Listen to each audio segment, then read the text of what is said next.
I'm here tonight talking to progressive candidate Miguel Zuniga. Miguel, can you please tell us what office you're running for and why you're running? All right. Well, first of all, thank you, Martina, for having me on board here. Appreciate what you're doing for all of us progressives, first of all. And I'm running for Lomita City Council here in California, Los Angeles County. So why have you decided to run? Well, I was a Bernie delegate that went all the way to Philly, obviously, and it was so disenfranchised by the party itself that being a lifetime Democrat, I chose to leave. And since I left the party, I basically decided that I would try to work on building the third option out there, because neither party represents us anymore. And I'm just a person trying to do a politician's job since the politicians no longer represent the people, they represent the corporations. So it's time to change that. And I saw the changes not going to happen from the top. So here I am at the bottom, working my way up.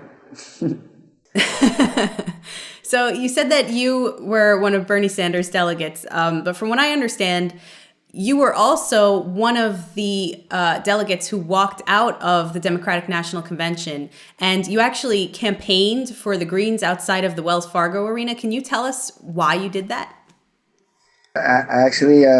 I walked out when Bernie released us the first time, and then the second walkout was when she gave out her speech. So in the middle of her speech, I walked out and started campaigning for Jill Stein. She being Hillary Clinton. Right, when Go on. Hillary Clinton, was declaring herself a winner of a rigged election that obviously people saw because she didn't win the primary, the main election. I walked out and I was walking around inside the arena still, but in the concession area. So I wasn't in the parking lot or anything like that. I was still inside the arena, and as I was campaigning for Jill Stein, I had a poster for Jill Stein. I had a button for Jill Stein already, and I was running around as a one-man show, basically just yelling and screaming. You guys messed up. You guys really want a female president? Well, I'm gonna vote for one that that morally represents me, not a war criminal, not a war hawk, not a Wall Street, devoted, a person so devoted to the 1%. I came here to represent the people, and that's what I continue to do. And I actually got surrounded by Secret Service at one point, because I didn't have my credentials hanging out; they were in my pocket. So at that point, I got surrounded, and I was having a tug of war with my credentials, and some of my other delegates happened to see me at this time, and they started live streaming.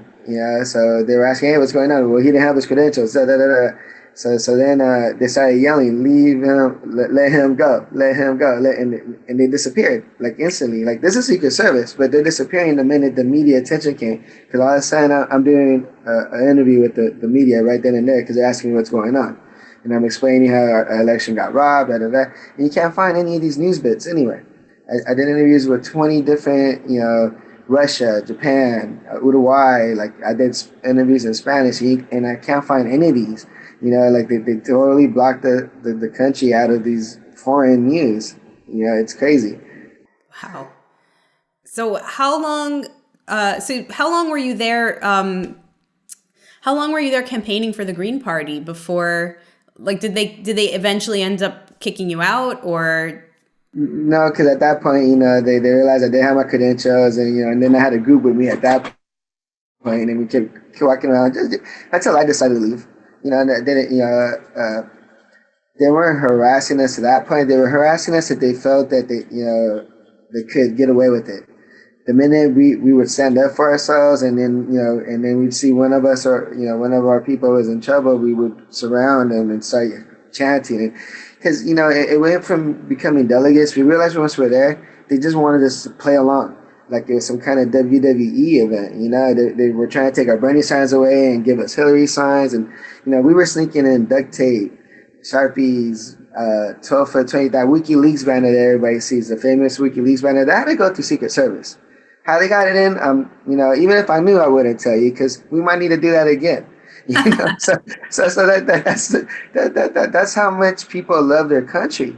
That's how much people actually fought. That that they were willing to even get arrested for this. That's incredible. And I can honestly say these are my brothers and sisters that were there with me. Like I couldn't be with a prouder group that could have been better selected by our country folk. Like these were true patriots. And it obviously took a collaborated patriot effort to get us in there. So you were inspired by that? Oh man, I lost my voice the first breakfast, and I never got it back, and I was still yelling. Like I gave out and did a speech at a protest rally on the third day there with no voice, but I still went and had to tell the people there that there were Angeles waiting, crying. I had veterans hugging me, crying, thanking me for my work, and and I'm like, these people, when there's people dying, they had to kill people, and they're thanking me for my work in there. Like that's why I get emotional, not because I'm a sissy or a wuss, because I'm so angry, and I'm a kind person, so it's a lot to hold in. It's tough. Excuse me.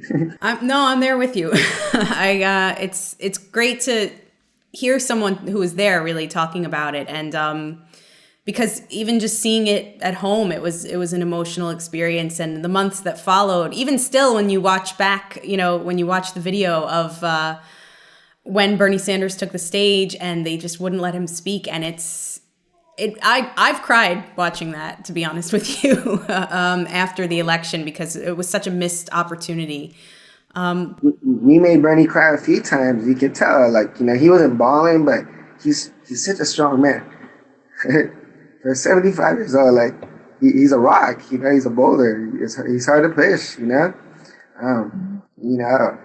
He's a mentor to me. I don't hold his hand no more. I just want to say that, from this point on, his job in the revolution, I think, is done. And, so many people are dependent on Bernie Sanders right now.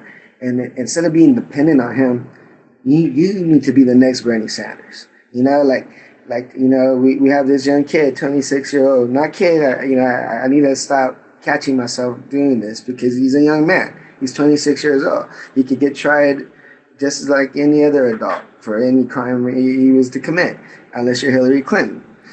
So there's the thing. So yes, let's make a historical monument by getting this kid elected. There I go again. This young man elected. And being the youngest person in Congress, because we never had young representation in Congress, because they need it. They're the ones that are really suffering the most of the butt of what's been committed by these politicians in the last lifetime of mine. I'm 41 years old. In 4 decades, they have really destroyed what I grew up, witnessing in my childhood, and people talk about their heydays, and soon there ain't no more heydays. People are going to, what are our generations going to be looking forward to, and that's part of the fight. I'm starting at a lower level, hopefully that, from here I could take a step to a bigger and wider voice. I felt that ever since I was chosen to be the voice for the voiceless, I'm going to keep screaming. That's really great. And, on that note, I want to talk a little bit about the Democratic Party. Would you agree that it's standard operating procedure in the Democratic Party to sabotage progressive candidates or co-opt their platforms? And if so, what would you say to people who insist that we shouldn't bother with the Green Party and we have to focus on reforming the Democratic Party from within? I say that both of those observations are actually kind of wrong. I right now am currently a Democrat. I was a lifetime Democrat, and it was the party itself that made me leave. I became a Green after I actually was so involved with the party and what they did to Bernie, what they did to us, and what they did to the country. They gave us Trump. So, you can't say you're proud to be a Democrat today, especially, and there's a huge history of things that the Democrats have done that is wrong, even from their early days when they used to fight to keep slavery. I'm not saying that's what they are today. Obviously, they got the first black president in there, but was it a strategical move to keep the power? Because look how easily he fell in line. I was all about Obama. But ask me if I'm proud of him now. He's done so much stuff. The reporter in chief. There's so much that he's done that we didn't ask him to do, that we didn't nominate him to be in there. And it's sad that people have focused so much that they depend on these parties like sports teams. It's like I said about my local Raider fans. If they put the helmet on, they would win the Super Bowl. They would go undefeated because they play their heart. Because every year they get the sorry team and they swear they're going to win the Super Bowl every year. And they don't. It's okay because, they have that pride. And it's okay. It's a team. But we're talking about politics. These are not sports teams. These are actually affecting our lives. So, we can't treat it, we need to swallow our party prides, and vote for the best progressives. Stop donating to the parties, period.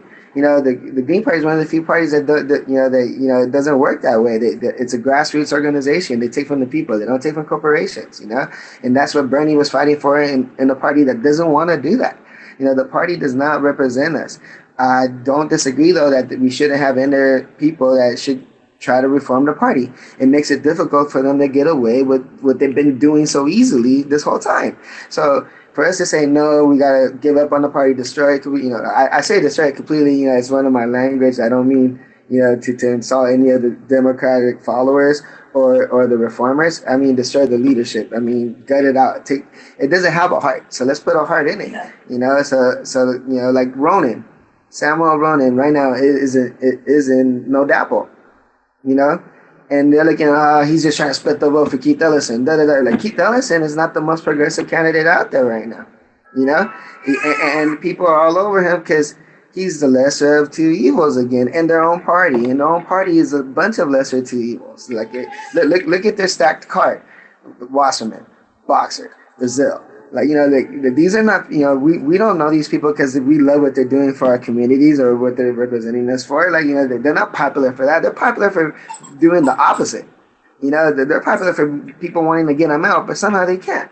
Somehow they're forced to still get behind these people because all of a sudden they're introducing someone that's worse. Or if we don't get these people, we might get Trump all over again. Well, these are the same people that got us Trump. So why were we worried about, no, let's get behind Samuel Ronan, the only guy talking about election fraud. That means a lot to me. He's a veteran, so it must mean a lot to him. He's willing to die for our vote. My registration was switched both times I voted this year. When I voted as a Democrat, they switched me to mail-in only. I never mailed in my life. And they gave me a provisional ballot along with 3 million other people in California, but they keep ignoring us. Excuse me, that's my daughter there. This is a grassroots process here, but I can't afford the babysitters like Trump, flying them around on Air Force 2. Air Force 1 is taken by him on the way to Florida. But let's not talk about that. We don't want to be fake news now. No, I hear you. No problem. Don't worry about it. Okay. So now to talk a little about your campaign. What are the core issues that your voter base is concerned with, and how do you intend to address them if you're elected? Well, I think the involvement in my city is not as high as most. So I want to really get them involved. I want to get them, excited about politics. Well, not politics in general, but about getting behind a person that wants to make a difference for them, that wants to represent them. So I come with an aggressive progressive platform is what I like to call it. I'm an aggressive progressive Bernie-crat, right? So I want to bring solar to my community here. Like I'm talking about street lights, schools, the sheriff's station that we have here, our library, our city hall. Anything that is obviously a government entity. We should go solar with is save us some money and also be an example to the big cities around me. Why is also little Lomita the one that's leading the way? Especially when we have big cities with big money that should be showing us how to do it. I also want to introduce 2 to 4 community gardens to the city since right now we have none. And I have a bit of a twist on that too, where I actually want to do part of the garden as a profit-based garden where the money that's raised actually helps fund the garden. And also we could try to, open up a few jobs there of people maintaining the garden. So we have the community where if you get involved in the garden, you get your take. And then we have also where we can volunteer and make profit, and I want to give discounts to the local restaurants so they can have fresh, organic, veggies and stuff like that. Maybe get a tax break, work something out. These are all ideas. These are proposals. So the trick is, how do we get them done? That's where we have to sit at the table with my other councilmen. Maybe they never thought about these things. Maybe they don't care for these things. Maybe they're going to go against me. So this is why I feel that also, instead of just getting voters, I want to recruit activists, because the activists won't just vote for you. They will follow through. They will make sure that these proposals that I put on the table, they're going to be like, hey, Miguel said that we were going to get solar out here, and you guys are all voting against it. Well, if you guys want to keep these seats, I suggest that you guys at least make an attempt to put solar out here. There's a school right on the other side of our border that has solar, a high school. We don't even have high school, so I'm sure it won't be as expensive to provide the power to junior highs and middle schools as it is to high school, So that's one of the things that I want to do there. I also have an idea for a public transit. It's a small city, so maybe 1 or 2 buses, and I want to call them the Lomita train, because we were a small train city. It's part of our history here. We still have a little museum in the middle of the residential area that most people that even live in Lomita don't even know about, because it's how small and hidden it is. But it would also bring some attention to it. We'll have that little train stop there and show people our little museum here. And the way I tend to pay for that is by local ads, the local restaurants, and maybe one big Coca-Cola ad, get the big sponsor on there, something like that. And one of my big proposals is free Wi-Fi in my city, and I don't want to take away the Wi-Fi from the competitors or anything like that. I'm sure most people are still going to, be subscribed to the private Wi-Fi because they don't want to be on the open Wi-Fi all the time either. But the way I would suggest to pay for that is, you put the banner of the Wi-Fi provider when you log on to the city's Wi-Fi, and you can have a page that is going to be a city page. So it's going to, all the Lomita things, events going on for the day or whatever, will be posted on there, and then ads or banners to the local businesses too. Taco Tuesday at Alfredo's right down the street here. Things like that. It's just my visions, and it doesn't mean I'm going to be able to get all this done. I can't do it by myself, like Bernie says. These are movements. These are revolutionary movements. That's why I really hope to meet the activists in my community, because when I'm getting outvoted 4-1 by all the councilmen, at the next meeting, I can have 40, 50, 100, 200 people of my city saying, hey, why are you guys voting against stuff that we want here? And this is how it works now. Look, things that Trump is putting out there, look at how many people are getting out there, out throwing themselves in the street, making sure it doesn't happen. And we've been able to overturn some of these things because enough is enough, like Bernie says. I think all of that stuff sounds amazing. And furthermore, I think, Miguel, that we need a whole bunch of you all over the country running for office, because I think a lot of people would like to see those things implemented in their neighborhoods as well.